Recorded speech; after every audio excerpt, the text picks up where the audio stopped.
নমস্কার বন্ধুরা, আমি আজকে আরেকটি নতুন রান্নার রেসিপি নিয়ে এসে হাজির হলাম।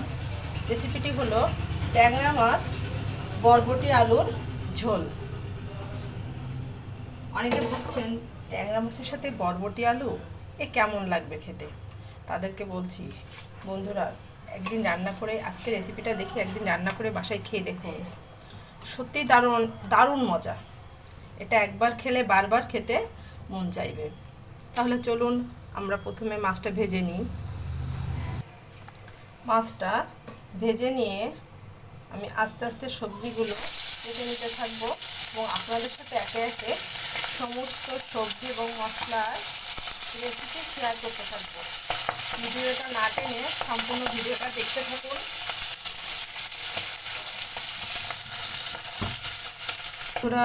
বন্ধুরা মাছ ভাজিটা করা শেষ হয়ে গেছে। এবার আমি একদম অল্প একটু তেলে জিরে, কাঁচামরিচ এবং কিছু গোলমরিচ টেলে নিব। একটু তেলে টেলে নিব, এটা খালি কড়াইতে না, তেলেই দিব। এই তরকারির স্বাদটা এই ভেজে নেওয়াতে আরও বেশি ভালো লাগে। কাঁচা মশলা থেকে ভেজে যে মশলাটা দিই তরকারিতে, এটার জন্য স্বাদটা বেশি বেশি পাই। দিয়ে দিচ্ছি গোটা গোলমরিচ।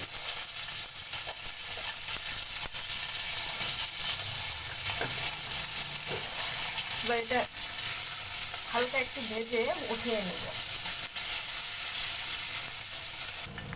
দেখুন বন্ধুরা, গোলমরিচ, কাঁচা লঙ্কা এবং জিরে ভাজাটা হয়ে গেছে। এবার এটাকে একটা পাত্রে উঠিয়ে নিব। মশলাটা উঠিয়ে নিলাম। এবারে পাত্রে, খালি পাত্রে দিয়ে দেব জল। জল দিয়ে লবণ হলুদ দিয়ে জলটাকে ফুটতে দেব। জল ফোটা অবস্থায় সবজিটা জলের ভিতরে ছেড়ে দিব। জলে লবণ এবং হলুদ দুইটা দিয়ে নিলাম। ফোটা পর্যন্ত অপেক্ষা করি। জলটা ফুটে উঠেছে। এবার দিয়ে দেব কেটে রাখা আলু এবং বরবটি। আমি এটা কোনো তেলে কষিয়ে কিংবা ভেজে নিচ্ছি না। আমি খুব অল্প তেলে রান্নার জন্য চেষ্টা করছি, আপনারা দেখুন।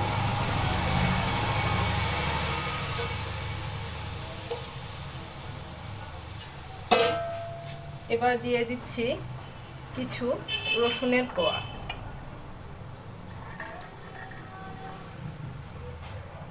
দিয়ে ঢাকনি দিয়ে ঢেকে দেব, সিদ্ধ হওয়ার অপেক্ষায় থাকবো। এবার ঢাকনাটা নামিয়ে নাড়িয়ে দেখি সবজিটা সিদ্ধ হয়ে গেছে। এখন আমরা মাছগুলো দিয়ে দিব।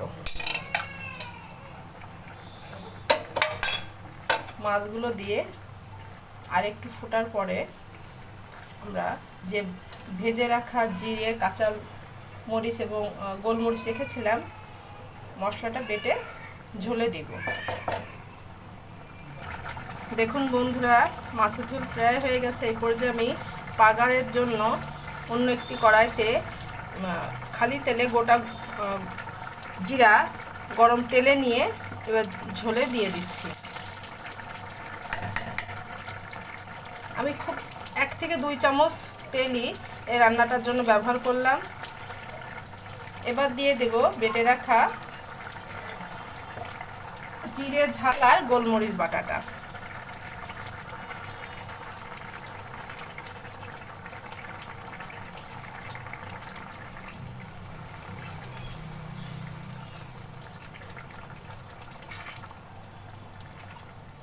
মাছের বরবটি আলুর, ট্যাংরা মাছের বরবটি আলুর ঝোলটা কিন্তু আমার রান্না হয়ে গেল।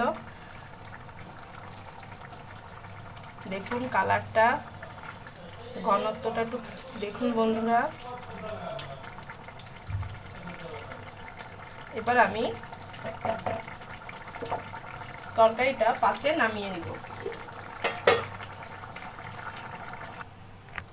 তৈরি হয়ে গেছে বরবটি আলু আর ট্যাংরা মাছের তরকারি। এবার দিয়ে দিচ্ছি উপর থেকে একটু জিরে এবং গরম মশলার গুঁড়ো। এটা আমি আগেই তৈরি করে রেখেছিলাম।